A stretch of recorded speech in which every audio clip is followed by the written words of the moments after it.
Muchas gracias por estar aquí en este día, en esta conferencia, que, como saben, es organizada por el Ateneo y por la Asociación de Amigos de la Ópera de Santiago de Compostela. He bebido agua y me ha dado la tos.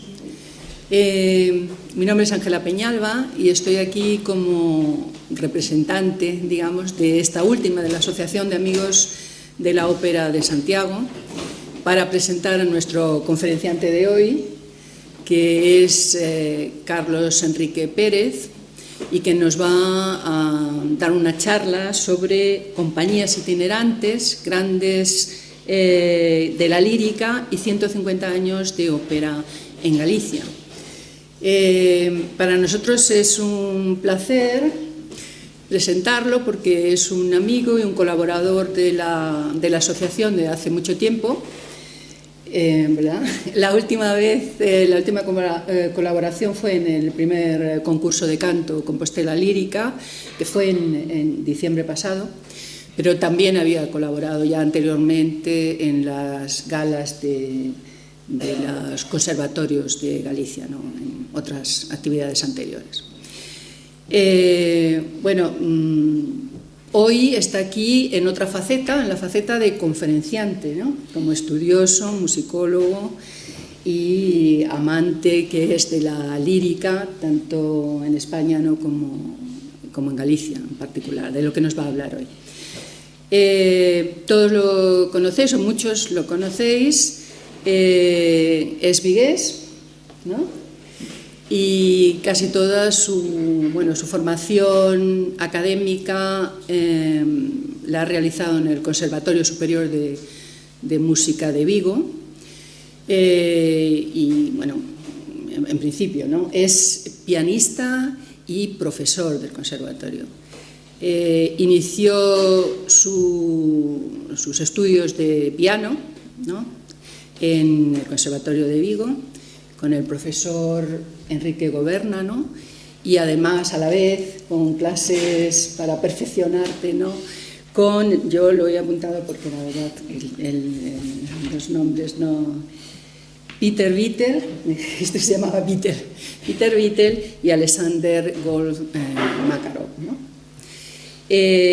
Además, pues aparte con estos profesores, pues ha tenido estudios, ¿no?, también con Luis de Moura, María Jesús Crespo, Josep Colom, Lidia Strátula, ¿sí?, y Roberto Bravo, entre otros, ¿no? Además, se formó en acompañamiento vocal con dos grandes como Manel Cabero y Miguel Zanetti. Y en el ámbito de la pedagogía musical, pues con Emilio Molina, José Luis Temes y Jos Huitac. Vale, tenía miedo yo de no pronunciarlo bien. Bien, como he dicho, realizó sus estudios de piano, pero también es profesor. En 1992 se graduó como profesor superior de piano, ¿no?, y desde entonces pues trabaja, es docente en diferentes escuelas y conservatorios superiores como en Redondela, Tui, Pontevedra, y ahora mismo pues es catedrático en el Conservatorio Superior de Música de Vigo, ¿no?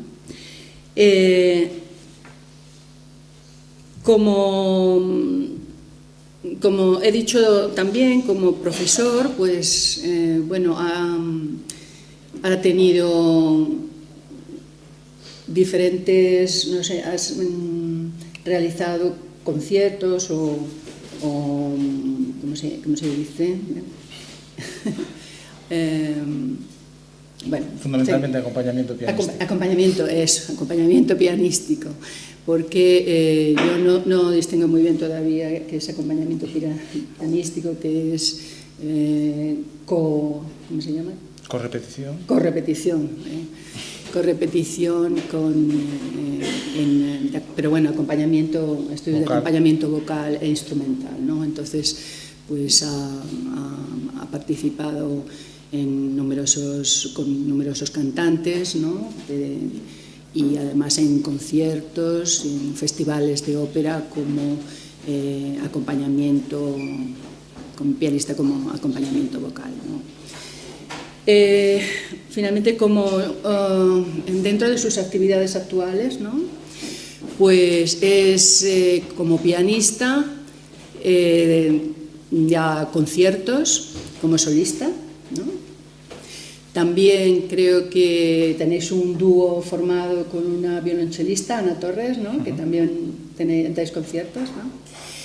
Y bueno, pues eso, como acompañamiento instrumental y vocal, pues con diferentes cantantes y en diferentes festivales de ópera, etcétera, ¿no? Aparte de eso que hemos dicho, de que es profesor en el Conservatorio de Música de Vigo, pues también tenemos que decir que está aquí hoy en su faceta de conferenciante, como estudioso, como musicólogo, y bueno, pues para contarnos sus estudios sobre lírica, que es un especialista, ¿no? en la lírica española. Especialista es mucho decir. Y en Galicia. Así que, bueno, pues sin más, yo quiero, bueno, tengo aquí unos nombres, no sé si me ha dicho que sea breve. Bueno, pues ha trabajado con numerosos cantantes: María Ruiz, Teresa Novoa, Alexander Krasno, que estuvo hace poco en el holandés, Felipe Bou, Marina Monzó, Borja Quiza, Javier Galán y Jesús León.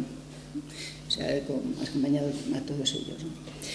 Bien, pues nada más, sin más, les dejo con este pianista, catedrático del conservatorio y empedernido operófilo, como él mismo se define en su cuenta de Twitter, que la he visto. Entonces su cuenta de Twitter se define así. ¿Vale? Pues entonces vamos a escuchar a Carlos Enrique Pérez y nada, pues adelante, cuando quieras. Bueno. Buenas tardes a todos y gracias por su presencia. Gracias, Ángela, por esta amable presentación. La verdad que sí que he acertado, sobre todo con lo último que ha dicho, de que soy un empedernido operófilo, un apasionado de la lírica en todas sus vertientes. Y yo, primero que todo, decir que para mí es un placer estar acompañándoles esta tarde aquí. Siempre que vengo a Santiago me siento como en casa. La verdad que siempre tengo un recibimiento caluroso y extremadamente cordial. Y quiero agradecer, por supuesto, la posibilidad que me han dado el Ateneo y la Asociación de Amigos de la Ópera de Santiago de acompañarles hoy aquí, dos instituciones además que creo que hacen una labor intensa y tenaz en pro de la cultura, y en el caso de la Asociación de Amigos de la Ópera de Santiago, capitaneada por su presidente Jesús Couceiro, en pro del arte lírico, ¿no? Y sobre todo hacerlo o venir aquí para hablar de un tema que a mí realmente me apasiona, como es este de la historia de la lírica. Yo llevo varios años trabajando, espero concluir próximamente un trabajo sobre la historia lírica centrada en la ciudad de Vigo. Hoy, digamos, voy a abrir un poco, o tratar de abrir un poco el panorama, y pretendo hacer un recorrido audiovisual, espero que el tiempo me lo permita, de lo que han sido 150 años de la historia de la lírica en Galicia. Y la verdad que la primera pregunta que se puede plantear es si realmente hemos tenido una historia lírica, y hay que decir que sí. Y fundamentalmente la historia operística gallega podríamos decir que empieza en este momento que tenemos ahí detrás. Este es un documento que se conserva, que es propiedad de la Fundación Barrio de la Maza, de la representación de una ópera, El Maestro de Capilla. Este es el impreso, el libreto, que es con la traducción en castellano de esta obra, que durante mucho tiempo fue falsamente atribuida a Pergolesi, y que sin embargo es un pasticho, es decir, una obra conformada por fragmentos de distinta autoría, obra de un compositor italiano, Pietro Auleta, un compositor del 18, y forma parte de una temporada operística que ahí vemos que pone que para representar en el nuevo Teatro de la Ilustrísima, en la muy noble, leal ciudad de Santiago, en el año de 1768, concretamente en mayo de 1768.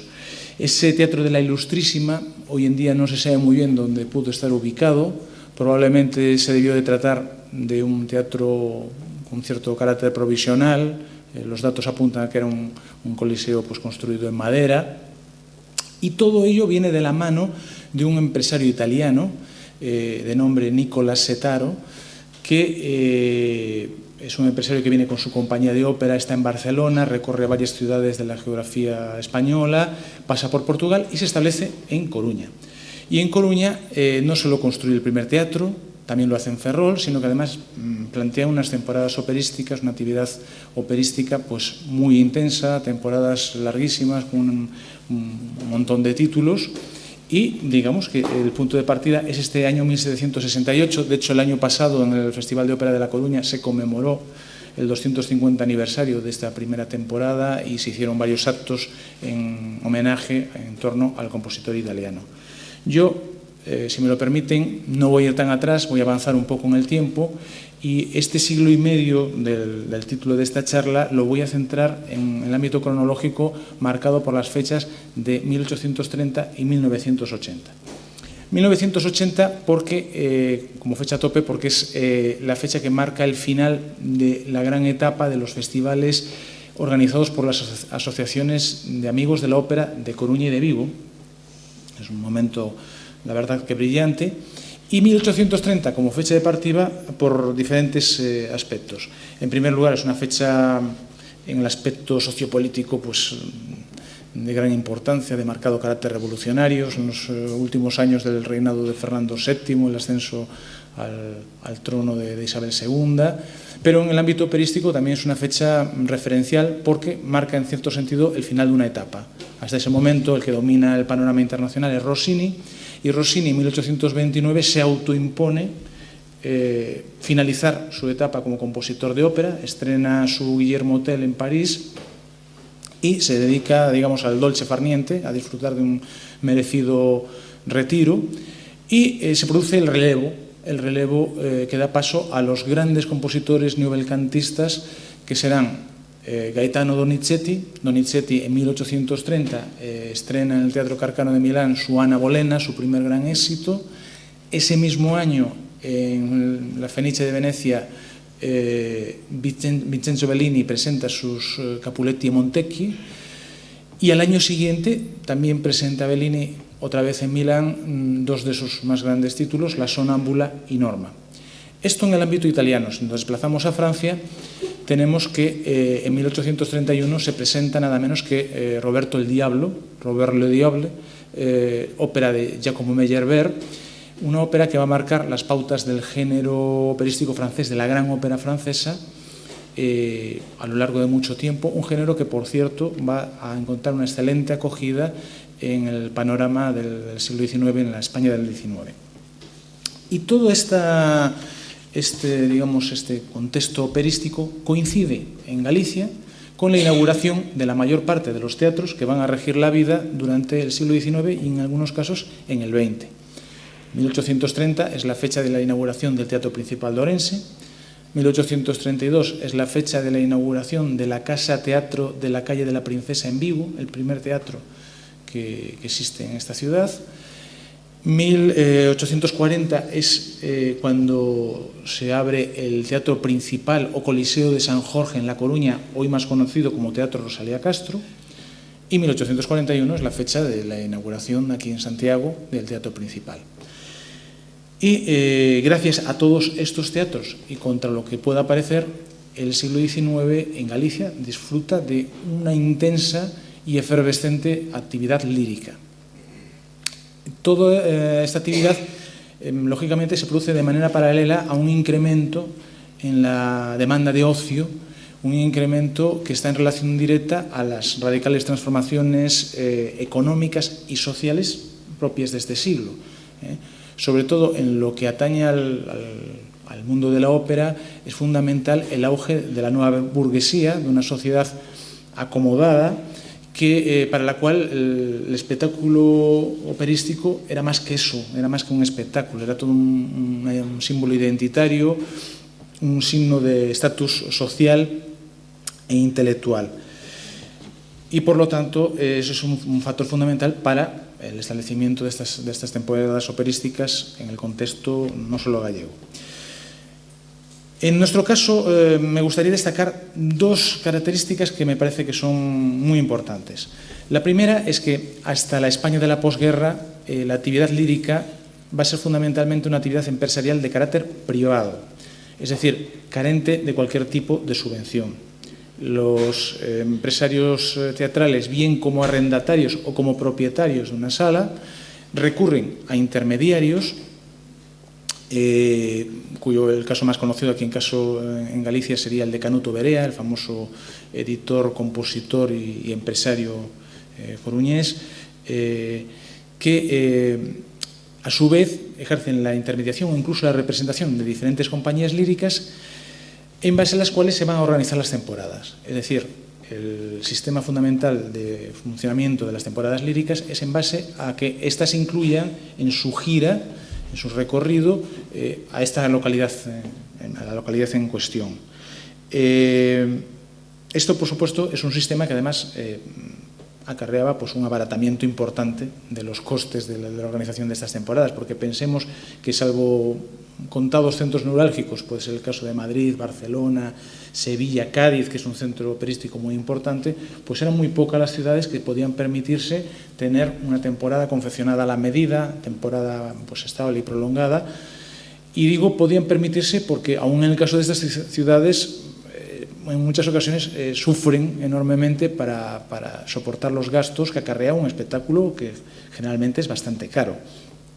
De hecho, pues, por ejemplo, el Teatro Real pues, incurre varias veces en bancarrotas.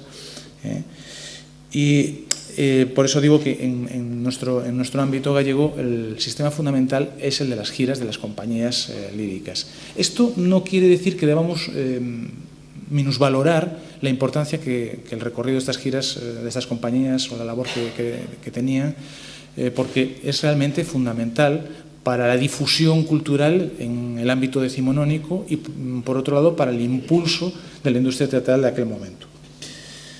El segundo elemento que me gustaría destacar es, en el caso gallego, la diversidad de ciudades que tienen posibilidad de acoger unas temporadas más o menos prolongadas. En primer lugar, siempre la ciudad de La Coruña, que es un poco el mascarón de proa en este sentido, siempre lo ha sido por diversas razones. Luego, las ciudades del norte de la comunidad, empezando por Ferrol y continuando por la capital de Galicia, por Santiago de Compostela. Y a medida que avanzamos, sobre todo a partir del segundo tercio del siglo XIX, se van incorporando las ciudades del sur, es decir, Pontevedra, Orense y Vigo, de un modo más tardío, por su propia conformación urbana, que se produce de una manera bastante acelerada. Y estas compañías itinerantes recalan en Galicia en el transcurso de unas amplias giras que podemos preguntarnos cómo y cuándo tienen lugar.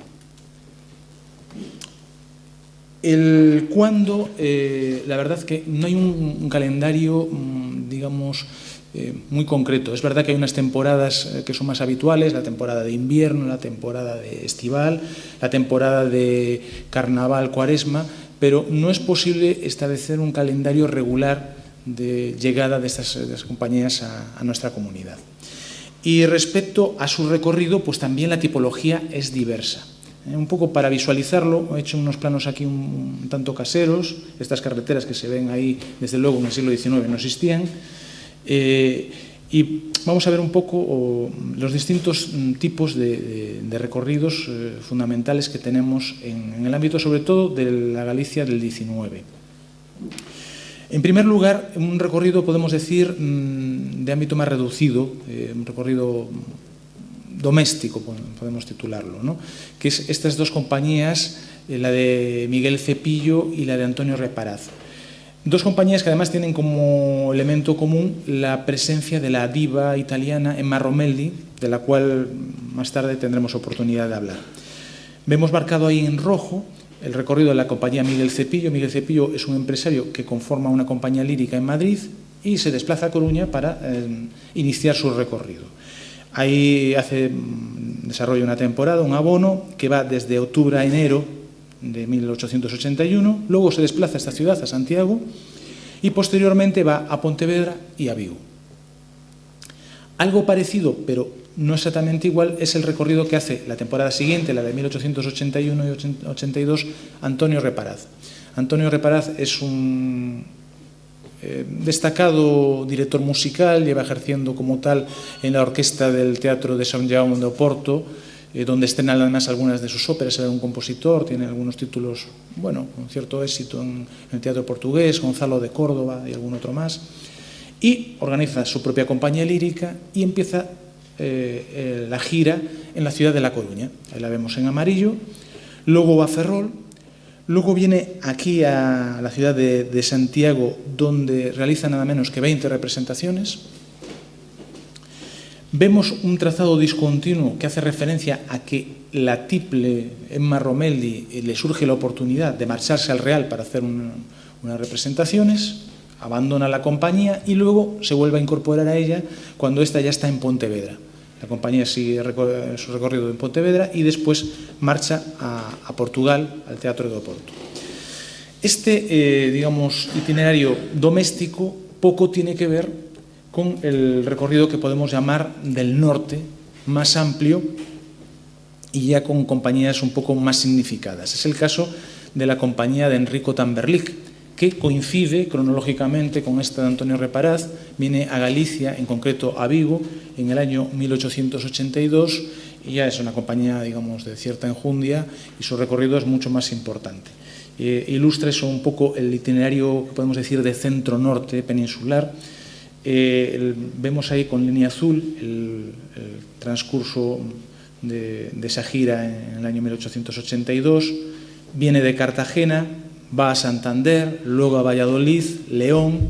En Oviedo da las últimas funciones del vetusto Teatro Fontán, antes de que se construya el Teatro Campoamor, y después se desplaza a Vigo, donde aquí permanece por el periodo de un mes, nada menos, y luego inmediatamente vuelve a viajar a la ciudad de Málaga, donde está una semana más tarde. Esta misma compañía vuelve en el año 83, que es ese recorrido que tenemos ahí en rojo, y vemos que poco o nada se parece con el del año anterior. Primero recorre diversas ciudades en Andalucía, Jerez de la Frontera, Málaga, Córdoba, etc. Y llega a Vigo, donde repite más o menos una temporada similar, pero luego se desplaza al norte de la comunidad. Va a Coruña, luego a Ferrol, y en Ferrol la compañía se disuelve. Tamberlik tiene unos compromisos en Francia, se disuelve la compañía y él se desplaza a Francia. Entonces, ya vemos que es una tipología de recorridos totalmente diversa con respecto a la que veíamos antes. La tercera importante y con bastante singularidad en el caso gallego es la que nos une con Portugal. Es una conexión que tiene a Vigo como eje fundamental y que se realiza además de un modo un tanto bidireccional. ¿Qué quiere decir con bidireccional? Que por un lado son compañías que llegan a Galicia y luego se desplazan a Portugal. Ahí vemos en negro la compañía de Napoleón Berger y Andrés Marín, que llega en 1884. En el mapa está mal indicado porque viene de Cádiz, pero no viene por vía terrestre, viene por vía marítima con un vapor. Llegan a la ciudad de Vigo, aquí hace una temporada pequeña y luego se desplaza a Portugal, a los teatros de Oporto y más tarde de ahí a Lisboa. Y puede producirse la circunstancia a la inversa. Es decir, la compañía, por ejemplo, de Luciano Rodrigo en 1887, de manera idéntica, llega a Vigo, realiza temporada en Oporto y luego de Oporto inicia su recorrido a través de la península, primero en la comunidad gallega. Primero va a Vigo, luego va a la ciudad de Pontevedra y de ahí a La Coruña y de ahí al resto peninsular. Hay que señalar que esta conexión Coruña-Vigo es una conexión que se irá tornando cada vez más estable, haciéndose más sólida hasta ya en la década de los 50, cuando inician esos festivales que ya decididamente serán organizados de forma conjunta por los amigos de la ópera de Coruña y de Vigo. ¿Cómo eran esas temporadas y en base a qué repertorios se articulaban? Por supuesto, la conformación de una compañía de ópera italiana era mucho más dificultosa que la de una compañía de zarzuela o similar. Y estaba sujeta, como actividad, hablábamos antes que una actividad fundamentalmente privada, estaba sujeta a los vaivenes de la taquilla. Y para ellos era fundamental el sistema de abonos. Es decir, si el abono no se cubría convenientemente, pues directamente la temporada o se desarrollaba con mucha dificultad o directamente había que suspenderla. Por lo tanto, para las compañías que normalmente el elenco estaba conformado por figuras, digamos, de segundo orden, muchas de ellas de proveniencia italiana, eran cantantes que allá en Italia pues tenían difícil acceso a los grandes teatros y pues encontraban una posibilidad profesional importante en incorporarse a las compañías itinerantes aquí en España. Pues aparte de ese elenco, para asegurarse el cubrir el abono convenientemente, las compañías necesitaban una figura de relumbrón, una figura que verdaderamente atrajera al público para adquirir su localidad y mucho más su abono. Y todo ello, si no se lograba conseguir esa figura, desembocaba, pues, como decía antes, unas temporadas con gran incertidumbre, incluso que llegaban a la disolución de la compañía. Es por eso que muchos de los grandes divos se incorporan a estas compañías ya en el inicio o en el ocaso de su carrera, aunque afortunadamente luego veremos también ejemplos de ello. También en Galicia se han podido disfrutar de grandes de la lírica digamos, en plenas facultades canoras. Frente a las habituales y prolongadas temporadas de zarzuela, las temporadas de ópera eran un poquito más comedidas, a pesar de que realmente hoy nos resulta, o a mí me despierta en envidia ver que la duración de las temporadas en el siglo XIX eran entre 15 y 20 representaciones. Es una dinámica que desafortunadamente se irá perdiendo y a medida que nos adentramos en el siglo XX se van reduciendo progresivamente. Ya en la España de posguerra pues las temporadas líricas giran en torno a los 3-4 títulos. Y, por supuesto, tenían una frecuencia de carácter diario. Estas compañías no podían permitirse pues un día de descanso, porque un día de descanso pues un día de gasto y de falta de ingreso, además. Y ¿cómo se posibilitaba esa sucesión ininterrumpida de actuaciones diarias? Pues con la duplicidad del elenco. Se contaba normalmente con 2 cantantes por cuerda, además de distinto carácter. Es decir, había una alternancia entre el repertorio dramático o con el repertorio más ligero o bufo. Si la compañía no tenía tanta entidad, pues las que pagaban el pato normalmente eran las voces graves, que esos tenían que estar día sí y día también sobre el escenario. Y junto a ese plantel doble de cantantes, pues venían pues, los acostumbrados comprimarios, apuntadores, que era una figura muy importante, sastres, archiveros y demás personal. Las escenografías normalmente eran un elemento secundario. Se solía recurrir a telones tipo, o sea, telones multiuso que valieran para diversos títulos, no sé, un paisaje bucólico con una aldea al fondo que podía servir igual para la sonámbula que para el Linde de Chamonix, o un salón de un suntuoso palacio. Telones que además los teatros de por sí ya solían tener un juego de ellos. Y el director de escena pues era una figura que, desde luego, ni se aproximaba a la importancia que tiene hoy en día. Solía hacerse cargo de este desempeño pues, o el director de la compañía, una de las primeras figuras. Y el talón de Aquiles, digamos, que era la contratación de coro y orquesta. El coro solía rondar entre los 20-30 componentes. Temporadas, por ejemplo, aquí en Santiago, la de Jerónimo Jiménez, que es una temporada pues, bastante amplia, pues se defiende con 20 coristas nada menos. O sea, ya digo que es un elenco muy reducido. Y las plantillas orquestales, algo similar. Sobre los 30 componentes, si necesitaban algún refuerzo, solían recurrir a músicos locales. En el caso de instrumentistas de viento, lo más habitual era que provenieran de las bandas de los regimientos militares que guarnecían la localidad de que se tratara, o incluso, por ejemplo, en el caso de Santiago, pues de músicos de la orquesta de la capilla de la catedral, como los hermanos Courtier, que son unas figuras también referenciales en este ámbito. Y las razones de tan cortas plantillas son variadas. Primero, para el público realmente tenía una importancia secundaria, es decir, el público iba a ver las figuras y digamos que el coro y la orquesta era un complemento necesario, ¿no?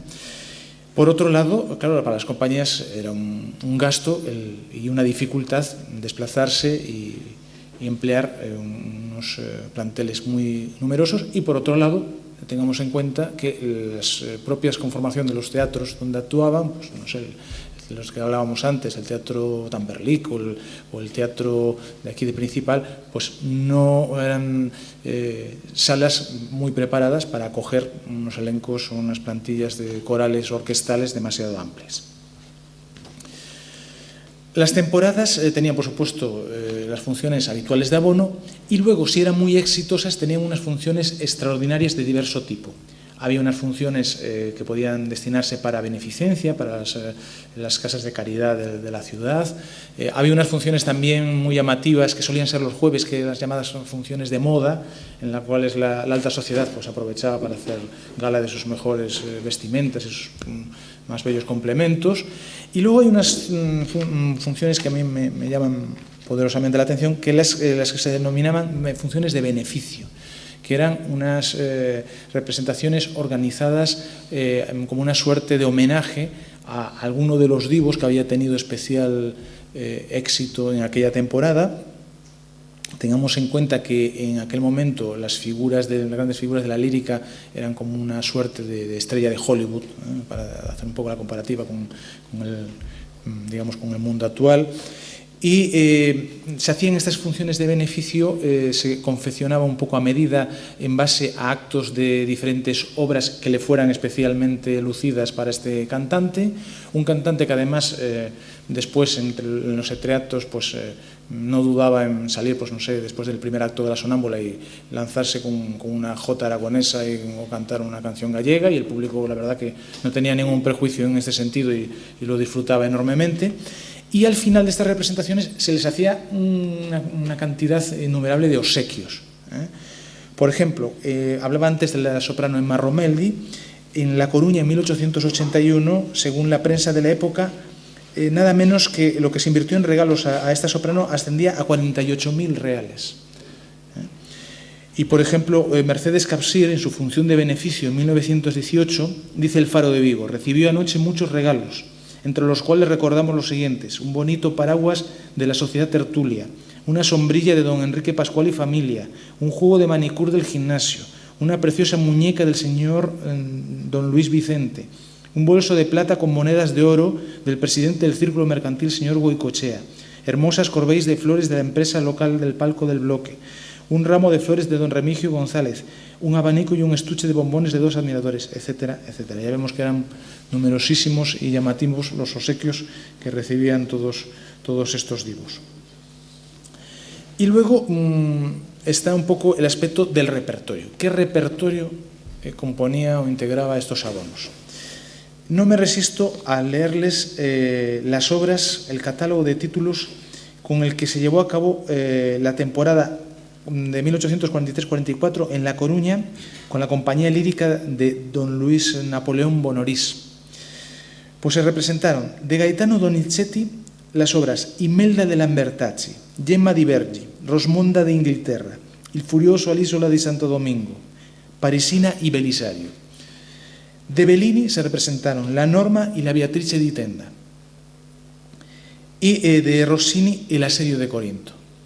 O sea, ya vemos un catálogo de obras que hoy en día en los mejores teatros internacionales pues no se representan. Son obras, digamos, que son auténticas rarezas. Y otro ejemplo en este sentido es en 1852, aquí en Santiago, hay una temporada de una compañía lírica, nada menos que de 20 representaciones. Entre ellas se hace La hija del regimiento de Donizetti, Ana Lapri, una tragedia lírica en 3 actos de un compositor italiano del momento, Vincenzo Battista, y de Verdi se representan I due Foscari y 2 funciones de ese Átila que vemos aquí. Tengamos en consideración que el Átila de Verdi se estrena en 1846 y solamente en 6 años ya está aquí en Santiago. Ahí tienen el folleto con el elenco y el año Santiago 1852.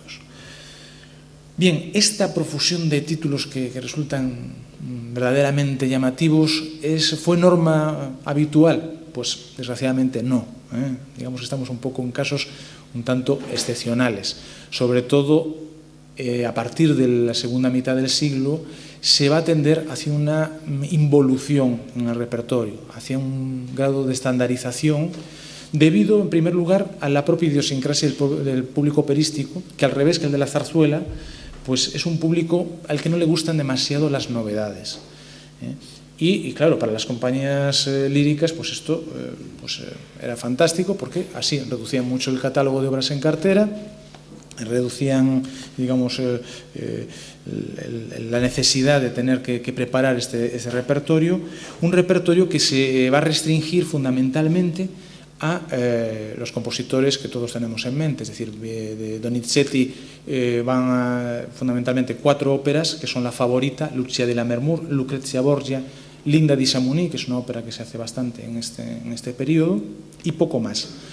De Bellini nos vamos a quedar restringidos con su Norma, su Sonámbula y Puritani, y Rossini desaparece casi del panorama internacional, del panorama nacional, y se queda con su Barbero de Sevilla, su eterno Barbero de Sevilla, y acto de presencia, eso sí, Verdi, que también va a contar con un número restringido de títulos, fundamentalmente su trilogía popular, Rigoletto, Trovatore, Traviata, con el añadido de Hernani, Un ballo in maschera y más tardíamente, por ejemplo, su Aida.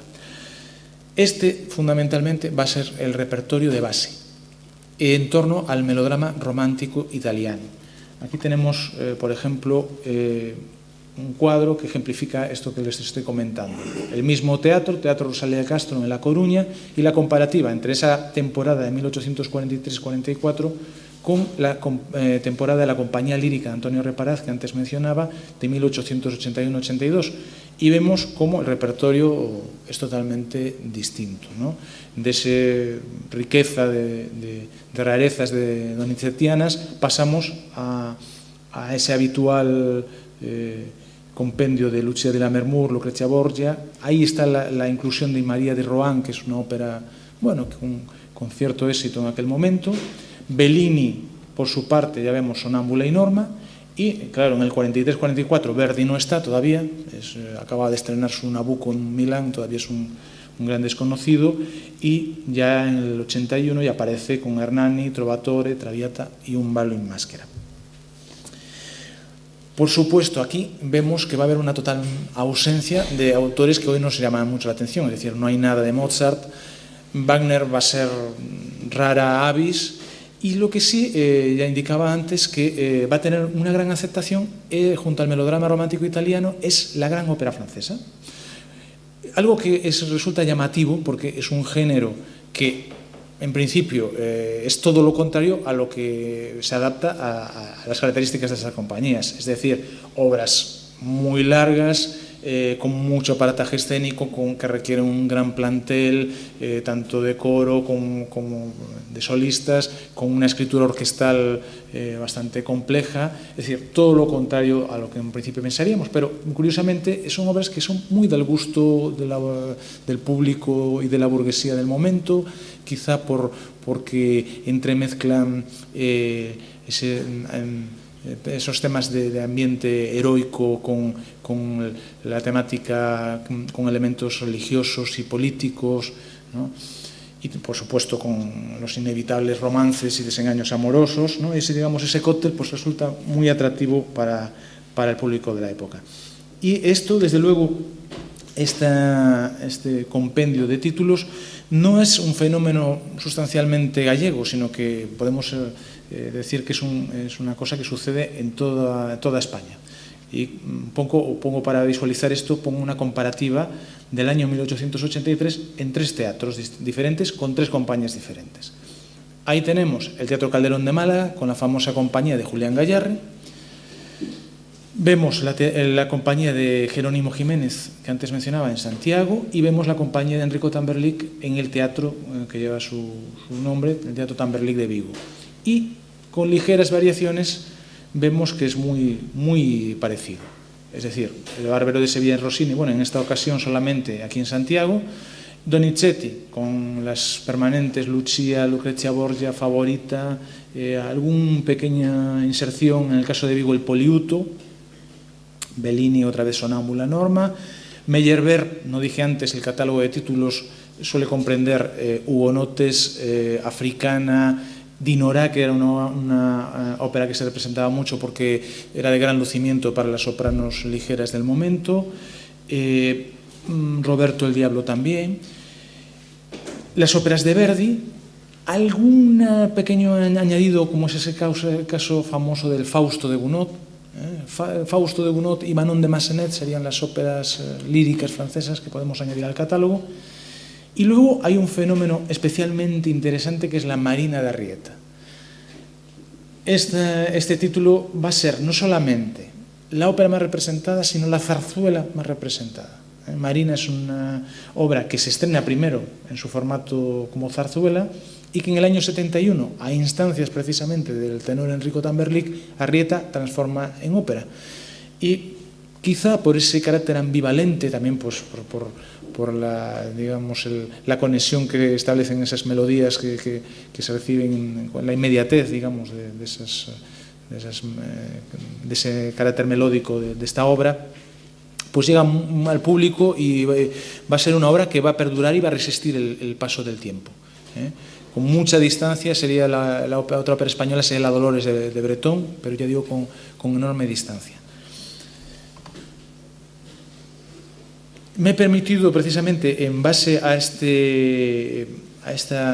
estandarización del repertorio, esta característica de las compañías itinerantes, de la itinerancia de las compañías líricas, poner estos cuadros que están referidos sustancialmente a la ciudad de Vigo, pero que podemos aplicarlos a cualquier otra de las ciudades gallegas, y ya vemos cómo tenemos por un lado las representaciones ahí en ese primer cuadro hasta 1899, que es un poco lo que se les estaba diciendo, es decir, el catálogo de óperas más representada, Favorita, Fausto, Lucrezia Borgia, Lucia de Lammermoor, etc. Y esto permanece más o menos invariable hasta el cambio de siglo. En el cambio de siglo entra un fenómeno imparable que es Puccini. Puccini con sus óperas, los títulos que todos conocemos, Madame Butterfly, Tosca, y también La Bohème, por supuesto, y con dos títulos que representan la corriente verista, que son La Cavalleria Rusticana de Pietro Mascagni y Los Payasos de Ruggiero Leoncavallo. Entonces, este fenómeno es directamente irresistible para el público y se incorpora de manera inmediata al catálogo de obras. Por eso, en ese cuadro que vemos ahí a la derecha, que es la estadística de obras de 1900 a 1983, vemos a Marina, que les decía antes, como primera ópera, luego a Verdi y ya inmediatamente los Mascagni, Leoncavallo y Puccini. Es curioso, por ejemplo, como la Marina vemos que tiene ahí un número de 39 representaciones, casi el doble de una obra maestra como es La Bohème de Puccini, que solo tiene 20. Algo llamativo porque además yo, en mi opinión, Marina ni siquiera es la mejor obra de este compositor, de Arrieta. Vemos aquí un poco un diagrama sobre lo mismo, que es decir, en este caso una estadística por compositores, como hasta la finalización del siglo XIX tenemos ese triunvirato, Verdi, Donizetti, Bellini, con la incorporación de Giacomo Meyerbeer, ya Rossini muy reducido y solamente con ese título, con El Bárbaro de Sevilla.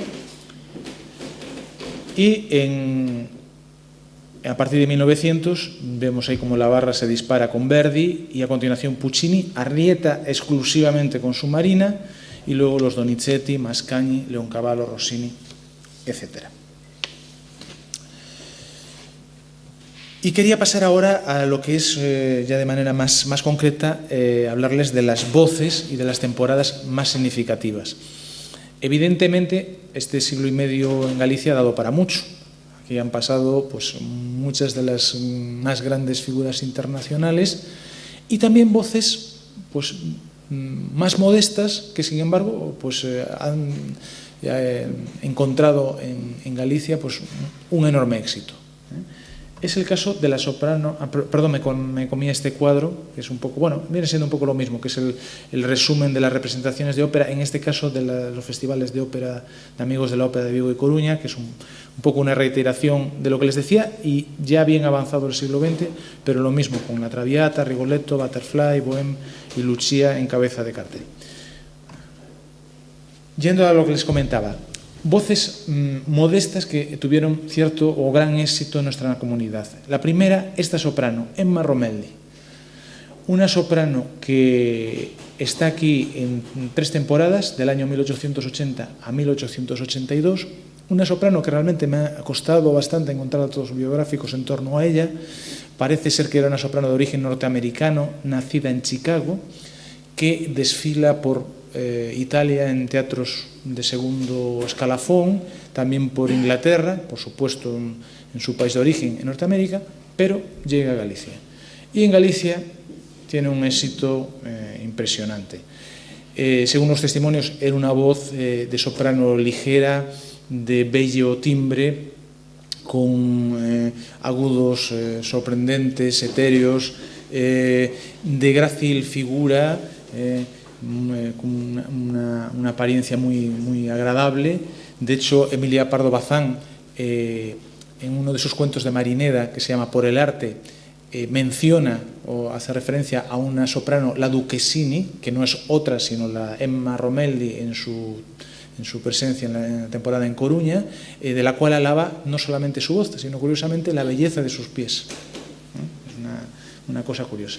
Pues bien, la prensa del momento se deshace en elogios, le dedica numerosos poemas. Ahí vemos un poema firmado por un tal Edgar en el Correo Gallego, ahí vemos la fecha en febrero del 81, que dice: «Enmudece nuestra lira ante tan sumo talento, jamás expresó el acento una llama que suspira, al genio santo se admira, se aplaude hasta se le adora, pero de su voz sonora la magia, pintar, locura, no se pinta la ternura que canta, sonríe y llora». Vemos cuántos elogios. Y canta en 2 temporadas en la ciudad de Santiago de Compostela, y después de una gilda se le dedica una serenata. Les voy a leer lo que pone la Gaceta de Galicia en marzo de 1881. Dice: «En la noche de anteayer, varios escolares, en unión de los profesores, músicos, señores Dorado y Valverde, organizaron una estudiantina con objeto de dar serenata a la señorita Romelli, en demostración de las simpatías que ha despertado en el público santiagués, que tuvo ocasión de admirarla y aplaudirla en nuestro coliseo. A este efecto pararon delante de la Fonda de Rey, donde la diva se hospedó, ejecutando luego varias composiciones musicales, entre ellas algunas jotas que fueron coreadas y cuya letra era alusiva a aquel acto.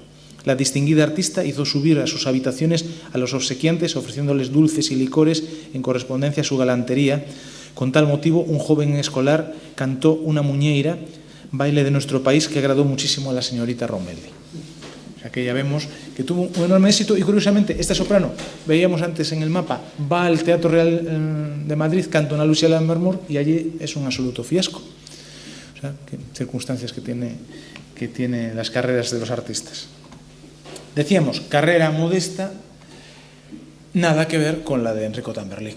Enrico Tamberlik es un tenor pues, de trayectoria internacional suficientemente probada, amado en el Real, el primer Jorge, que decíamos antes, de la Marina de Arrieta, un tenor de voz, según los testigos, de voz resonante, escuilante, que dirían los italianos, de gran presencia en escena, una voz de lírico ancho, con potente agudo. A él se le adjudica además la paternidad, bueno, un poco en discusión con el primer Manrico, la paternidad del famoso do, de la pira, de la cabaletta del acto tercero del Trovatore de Verdiano, y que viene, organiza su compañía lírica, viene ya un poco, digamos, mayor, ya un poco en el ocaso de su carrera, aquí a Galicia, en esos 2 años, en el 82 y en el 83, a hacer una extensísima temporada confeccionada a la medida. Va a cantar algunos de los títulos que lo han hecho más grande en su carrera,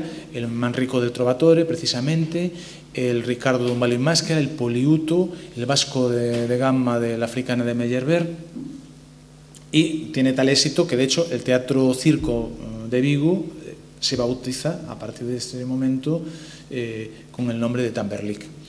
Y lo hace rodeado de un elenco extraordinario, un elenco en el que figura un barítono de noble presencia y muy expresivo que era Albino Verdini, que además vendrá en varias ocasiones a Galicia, y el plantel femenino pues era extraordinario. Era fundamentalmente en el año 82 dos sopranos, María Mantilla y Gemma Bellincioni, que la vemos ahí en la foto, dos sopranos que además vienen con los papeles un poco cambiados, porque Gemma Bellincioni viene como soprano lírica, como soprano ligera, y canta, de hecho, la Lucia de Lammermoor y la Gilda del Rigoletto, y sin embargo va a ser una soprano que en años posteriores va a desarrollar su carrera fundamentalmente en el repertorio verista. Va a ser la soprano que estrena La Santuzza de la Caballería Rusticana en el año 1890 en Roma. Va a ser la princesa Fedora de la ópera homónima de Umberto Giordano, es decir, una soprano de tintes dramáticos, pero que aquí, no obstante, obtiene estrondosas ovaciones en el repertorio de soprano ligera. Y junto a ella, María Mantilla. María Mantilla es una soprano española, también de reconocida trayectoria, ha cantado en La Scala, ha cantado en el Real, y está muy asociada además con la figura de Julián Gayarre. Una porque figura en su compañía lírica y otra porque durante muchos años se le atribuyó un romance con el tenor Navarro, fruto del cual habrían tenido un hijo. Su más reciente biógrafo, el investigador Óscar Salvots, ha probado que no fue así, sino que esta paternidad fue no con la soprano, sino con su hermana, con Teresa Mantilla, la arpista, que curiosamente figura en esta compañía que viene a Galicia. La verdad que viene con toda la familia porque viene con su hermana la arpista, viene con la contralto Concepción Mantilla, o sea que estaba prácticamente todas las hermanas. Y esto en el año 82. En el año 83 vuelve y renueva parcialmente el elenco. En este caso, la soprano ligera es un periodo en el que las sopranos ligeras casi gustan más que las dramáticas, ¿no? Suelen tener más éxito. En este caso, esa soprano, la Russell, una soprano británica pero de origen americano, que aquí canta también el repertorio lírico ligero, canta la Traviata, la Margarita de Fausto, Dinora o Lucia de Lammermoor. Ya en las temporadas de finales de la década de los 80, la presencia importante es de la de la compañía de Luciano Rodrigo. Luciano Rodrigo es un empresario pues muy experto en estas lides, en la organización de compañías operísticas, y que desgraciadamente va a haber ligado su nombre, o mejor dicho su apellido, a la bancarrota sonada del Teatro Real en la temporada 94-95, cuando él era gestor precisamente de este teatro. Pero bueno, antes de eso, él acude aquí a Galicia y hace 3 temporadas importantes. La primera, 1887, donde va a Orense y a Vigo, y su prima donna era Bianca Donadio. Bianca Donadio es una soprano de nombre italianizado, nombre artístico italianizado, porque su nombre real era Fanny Marie Gabrielle Dieudonné, una soprano muy reconocida internacionalmente. Parece ser que tenía una voz con extrema facilidad para el registro agudo y sobreagudo, para todas las agilidades, y que además le rodeaba el aura de haber sobrevivido al famoso incendio del Teatro de la Ópera de Niza, donde fallecen más de 100 personas, durante una representación de Lucia de Lammermoor en la que ella encarnaba a la protagonista, ¿no? Entonces se suma todo esto y genera una expectación tremenda. Por ejemplo, cuando actúa en Orense, se han de organizar un horario extraordinario de trenes para que la gente pueda venir desde Monforte y desde Rivadavia a escuchar a esta soprano. En 1888 la protagonista es esta soprano también lírico-ligera, alicantina, Luisa Fons, que canta aquí en Santiago.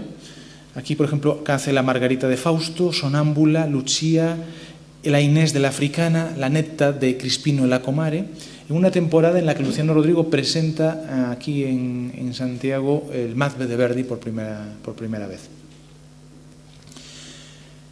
Y en el 92, digamos que la presencia más importante es masculina, en este caso Angelo Angioletti, que otra vez es un nombre italianizado, era una costumbre bastante habitual entre los artistas del momento.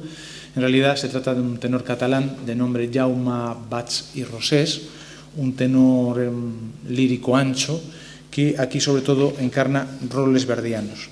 Y junto a ellos viene la soprano Elvira Brambilla y un trotamundos lírico que también muy habitual en todas estas temporadas en toda la península, que es Pablo Meroles, ya digo, un bajo válido para todo tipo de repertorio, que también su figura está muy asociada a la de Julián Gayarre porque mantenían una estrecha amistad. 1899 es la primera llegada de la compañía de Emilio Giovannini. Emilio Giovannini es un pragmático empresario italiano que va a ofrecer unas temporadas prolongadísimas y además de todo tipo de repertorio. Va a incluir ópera, va a incluir zarzuela, va a incluir opereta centroeuropea, que era un género de especial predicamento en aquel momento, siempre en su adaptación al castellano. Hay que decir que la ópera francesa que se representa es en italiano, porque es una moda que va a perdurar bastante tiempo. Y en 1899, ya digo, hace una temporada amplísima de ópera y aquí en Santiago hace 20 representaciones y tiene el mérito de ser la temporada en que se presenta por primera vez en esta ciudad los dos títulos veristas, Caballería Rusticana y Pagliacci, primero de manera separada y luego formando la habitual pareja con la que se van a hacer normalmente las representaciones de estas dos obras. Y figura en el reparto la soprano Aida Saroglia, el barítono alicantino, del que ahí vemos un grabado, Manuel Carbonell, y también un tenor del que no vemos la imagen, que es Fernando Arrigotti, que era un multiusos de la época, que lo mismo cantaba un día el Turidu de caballería que al día siguiente pues, el Edgardo de Lucia.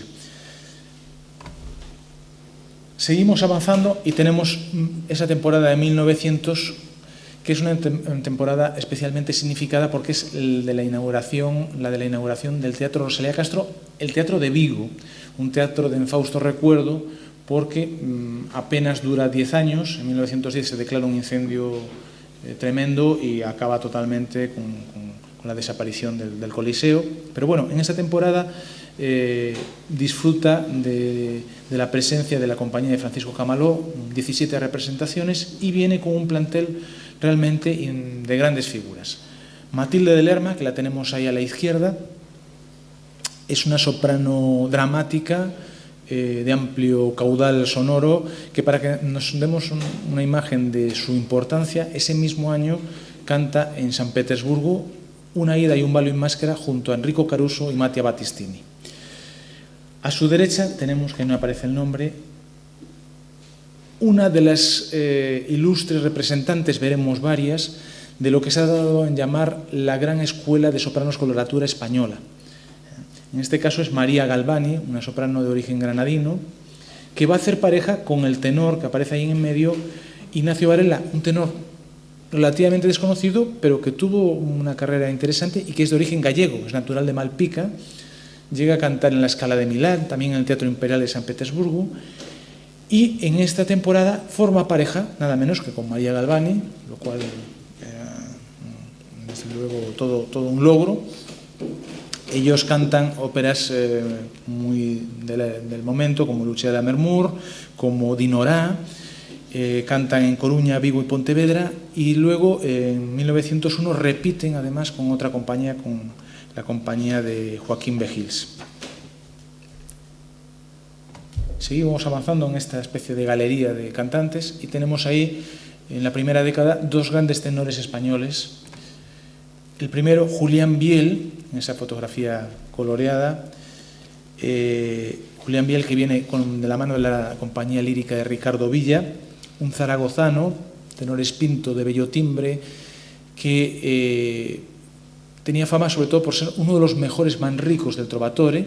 De hecho, Toscanini lo requiere en varias ocasiones. Él llega a Galicia después de terminar su gira por Italia, canta en Oviedo y luego canta en Coruña, en Ferrol y en Vigo. fundamentalmente sus roles predilectos, el Jan de Leyde del profeta de Meyerbeer y el Manrico del Trovatore, del cual la leyenda dice que tenía un agudo tan prolongado que era capaz de mantener el do de la pira durante más de 15 segundos. No sé si es verdad o es una exageración, pero bueno, su nombre va a quedar asociado ya permanentemente a esa anécdota. Y en 1908 viene una de las grandes figuras de la lírica española, que es Francisco Viñas, el tenor catalán que da nombre al famoso concurso que se celebra en Barcelona, un tenor con permiso de Domingo y compañía, quizá la mejor voz wagneriana de todos los tiempos, la mejor voz wagneriana española de todos los tiempos, que tiene el mérito añadido de haber sido el primer Parsifal en la primera representación de esta ópera que se hizo fuera de Bayreuth, en la madrugada del 1 de enero de 1914. Pues bien, aquí viene a dar representaciones en Coruña y en Vigo, tan solo una temporada más pequeña, siete funciones, de las cuales Francisco Viñas canta dos papeles diametralmente opuestos, como son el Radamés de la Aída, que despierta numerosas ovaciones, y el Lohengrin, que por ejemplo en Vigo era la primera vez que se cantaba. Y luego, evento de relevancia, digamos, palabras mayores, es este artista que tengo a mis espaldas, Mattia Battistini. Mattia Battistini, que se le conocía con el seudónimo con el sobrenombre del el rey de los barítonos. Para muchos es el mejor o uno de los mejores barítonos de toda la historia de la lírica. En Coruña y en Ferrol tuvieron la fortuna de disfrutar de su voz en esa temporada de 1916, una temporada en la que, formando parte de la compañía Casali del Pozo, viene acompañado de las dos cantantes gallegas, de Ángeles Oteín y de Ofelia Nieto, junto al tenor mallorquín Juan Nadal. Viene ya con 60 años, a pesar de lo cual, según las crónicas, canta excelentemente, y es una voz que la mejor definición es escuchar lo que de él dice Lauri Volpi en su libro Voces Paralelas. Comenta Lauri Volpi: su voz, media voz y mixta, hacían maravillas en la ejemplar ejecución de la música verdiana y en la observancia del estilo, méritos en los cuales compitió con la suya la voz tenue y sabia de Giuseppe De Lucca, tal vez la más disciplinada y habilidosa voz de barítono de alta categoría que haya resonado nunca en la escena lírica. Aquí, en Coruña y en Vigo, hace dos papeles, Rigoletto y Hernani. Voy a dejarles escuchar precisamente un fragmento. No tenemos una grabación, por supuesto, de esas representaciones, pero creo que podemos hacernos una imagen tanto auditiva de lo que podía haber sonado su Hernani en aquellas representaciones de 1916. Vamos a escuchar el Vieni Meco del segundo acto de Hernani, y yo creo que queda bastante claro todas estas características de su voz. Vamos a escuchar.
Bueno, creo que a pesar del paso del tiempo que tienen estas grabaciones, pensemos que hace más de 100 años, pues habrán podido advertir todas estas características, la elegancia del canto, la habilidad para un legato extraordinario. Él presumía precisamente de esa elegancia de tal manera que parece ser que renunció a cantar el Falstaff, porque decía que no podía encarnar un rol que apareciera en escena borracho y que fuera de carácter vulgar y zafio. Y desde luego es una voz que quizá no suena con un sonido más claro para lo que estamos acostumbrados a las voces baritonales, pero que aún así, no sé, al menos a mí me parece que es impresionante ver esas cualidades, esa delicadeza, incluso con la inserción de pequeñas ornamentaciones, ¿no?, fuera de la línea habitual. Bien, en pleno apogeo también de sus facultades canoras llega Mercedes Capsir. Decía antes de María Galvani, esa escuela de importantes representantes de sopranos de agilidad españolas, y esta sería una de los máximos representantes, una soprano catalana que arriba en 1918, en enero, canta en Coruña y en Vigo, y viene precisamente de debutar en la Ópera de París con Mattia Battistini, obteniendo un éxito sensacional. Una soprano lírico-ligera, más bien ligera, con un virtuosismo, era un auténtico portento, con un virtuosismo vocal extraordinario, con una facilidad para los pasajes de coloratura, para los sobreagudos. Ha dejado testimonios muy importantes de su voz, afortunadamente. Se conserva un Rigoletto grabado junto a Riccardo Stracciari, una Lucia Lammermoor, una Marina, que me gustaría ponerles un fragmento. Y canta, ya digo, en 1918 en dos ocasiones. En primero viene en enero, canta en Coruña y en Vigo, canta Marina, canta Lucia de Lammermoor, algunos de sus títulos predilectos, y luego tiene tal éxito que retorna en mayo y hace un circuito un tanto diferente. Va a poblaciones como Pontevedra, vuelve a Vigo, canta aquí en Santiago, canta aquí en 4 ocasiones, hace La Marina, 2 veces el Barbero de Sevilla y Rigoletto. Y también acude, curiosamente, a Villagarcía de Arosa, que era una población un poco inhabitual en estas giras. Vamos a escucharle ahora el final de la romanza del primer acto, de quizá la mejor grabación, en mi consideración, que se haya hecho, de La Marina de Arrieta, una grabación de 1929 junto a Hipólito Lázaro y Marco Redondo. Vamos a escucharle el final de esta romanza del primer acto.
Bueno, poco que añadir después de esos si, do y re bemol así mantenidos con esa brillantez. El único pero quizá para algunos pues les chocará ese punto de exceso de vibrato, ¿no? Ver un poco la característica de esta voz. Otro de los cantantes míticos que llega además también en su mejor momento es Miguel Fleta. Llega en 1925 un poco aprovechando la oportunidad de que el Real cierra definitivamente por diversos problemas y ya no va a volverse a abrir hasta su reforma relativamente reciente, Y el empresario del momento, Ercole Casali, tiene la afortunada idea, afortunada por lo menos para la gente que lo pudo escuchar, de hacer una gira maratoniana por toda España, en la cual llega en septiembre de este año, en 1925, a Galicia, y canta dos de sus grandes éxitos, que son el Don José de Carmen y el Rigoletto. Lo hace con un elenco junto a María de Acer, Matilde Revenga, etc. ¿Qué decir de la voz de Miguel Fleta que no se sepa? Una voz lírica de las más importantes. Tengamos en cuenta que viene en 1925 y aún no ha estrenado, él se hace famoso porque estrena la Turandot de Puccini a modo póstumo con Toscanini en 1926. Entre sus características, aparte de la belleza del timbre, pues ese fiato, esa capacidad de cantar sin respirar y sobre todo de filar las notas hasta el infinito, de adelgazar el sonido hasta límites insospechados, incluso algo que hoy resulta un poquito exagerado. Y aquí tiene, desde luego, pues, es una apoteosis total. Ha de visar la romanza de Don José, al final de la ópera se lanza a cantar un ay, ay, ay, que era una cosa que le gustaba mucho. Y ya digo, llega en su mejor momento porque él después va a tener una laringitis aguda que le afecta en 1928 pues, drásticamente a su voz. Él seguirá cantando, se vincula después, cuando el estallido de la guerra, mucho con la Falange. Aquí en el Teatro Capitol de Santiago precisamente acude a cantar formando parte de un acto propagandístico de tipo político y curiosamente fallece en Coruña porque él se establece en esa ciudad y por un problema renal muere en 1938 y es enterrado en esta ciudad. Sé que vamos justos de tiempo, pero no me resisto también a que escuchemos un fragmento de la romanza del Don José.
Bueno, una grabación relativamente del momento, porque era de 1922, poco que añadir también, ¿no? Antes habla de Mattia Battistini y que le habían acompañado las hermanas Nieto.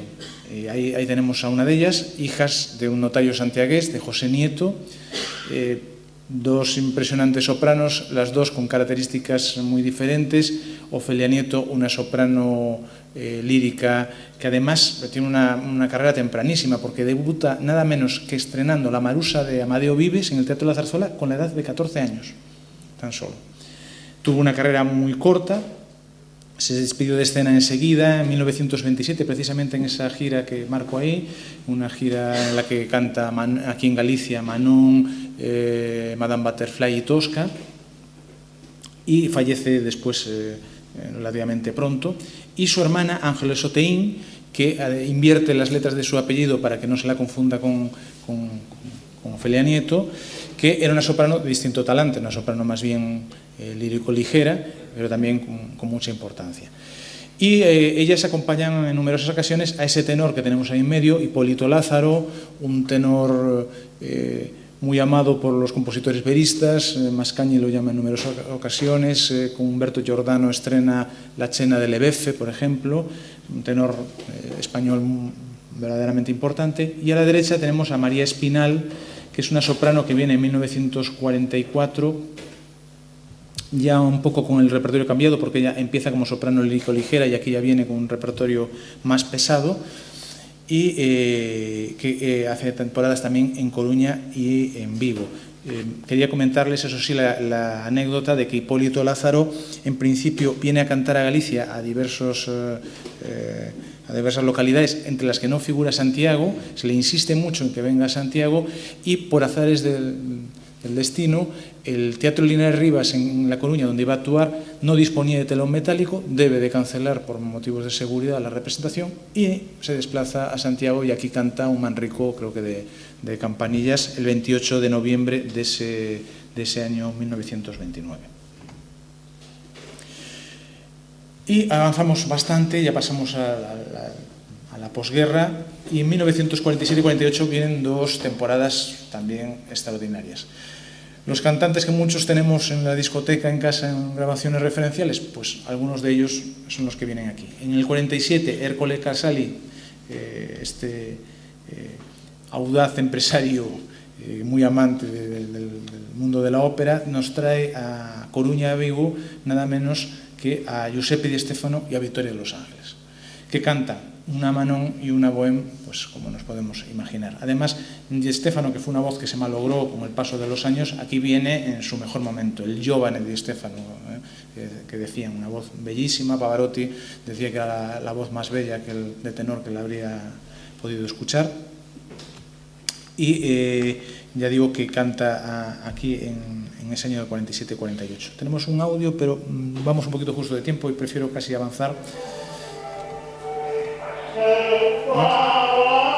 Bueno, lo iremos escuchando.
Bueno, por cuestión de tiempo pretendía adelantarme, pero ya no he podido evitar el que se escuchara el audio.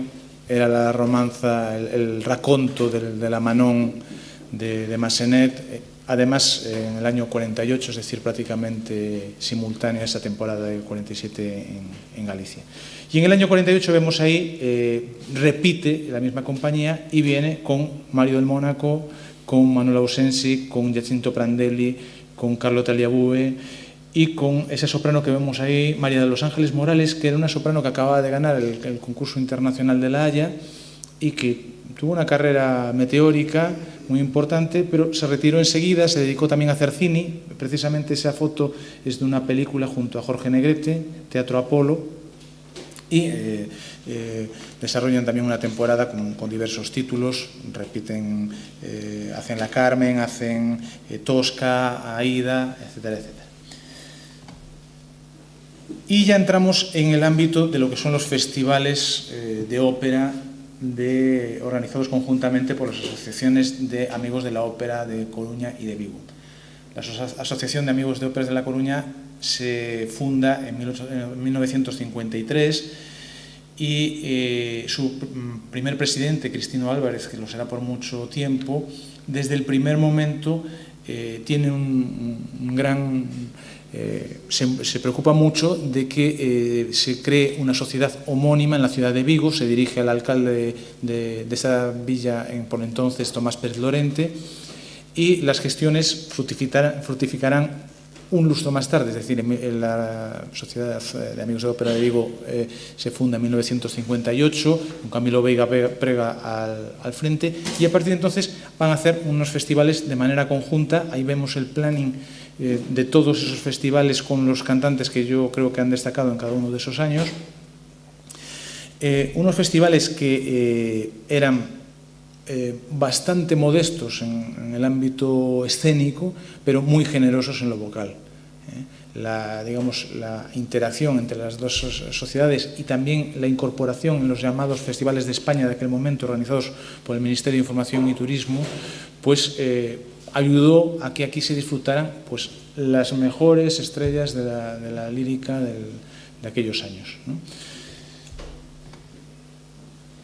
Siempre me gusta reseñar, aunque sea un momento, a los grandes olvidados que pongo aquí, porque efectivamente la Asociación de Amigos de la Ópera de aquí de Santiago lo sabe muy bien.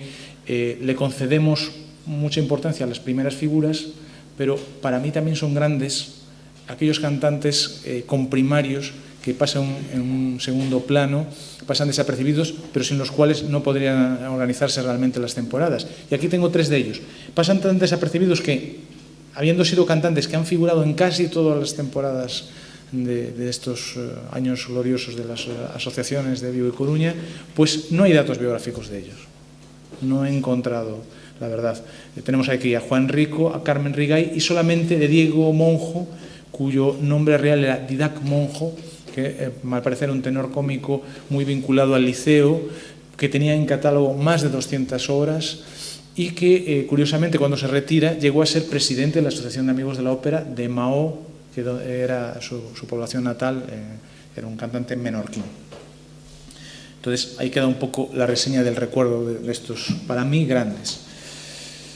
Y ya empezamos con las figuras esenciales. En el 55 y 56, es decir, en 2 temporadas, viene pues nada menos que Carlo Bergonzi, quizá el mejor tenor verdiano de todos los tiempos, que canta en Coruña. En aquel momento todavía no había empezado el festival en Vigo.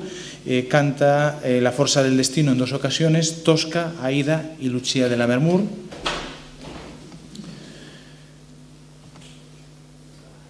En años siguientes tenemos ahí a 3 figuras muy importantes, 2 barítonos, Manuel Ausensi, un barítono español excepcional, cuya figura siempre se relaciona con el mundo de la zarzuela porque ha dejado innumerables relaciones discográficas, pero hay que decir que él fundamentalmente cantó ópera en escena, no cantó zarzuela.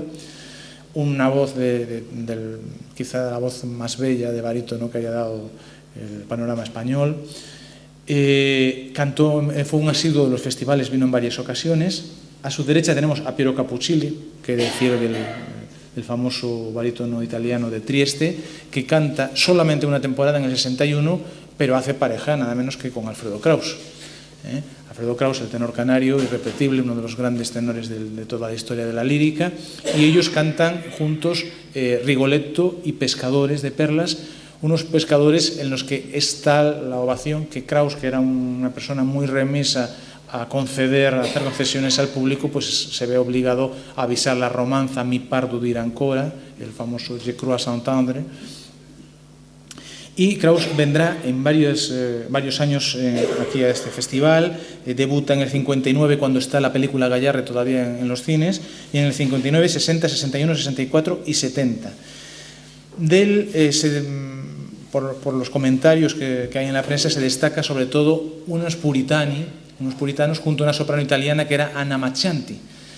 Y curiosamente no tenemos una grabación de esa representación, pero tenemos una grabación de esta misma pareja en el año 70 en la población italiana de Piacenza. Vamos a escuchar un momento de ese dúo espectacular del último acto de Los Puritanos.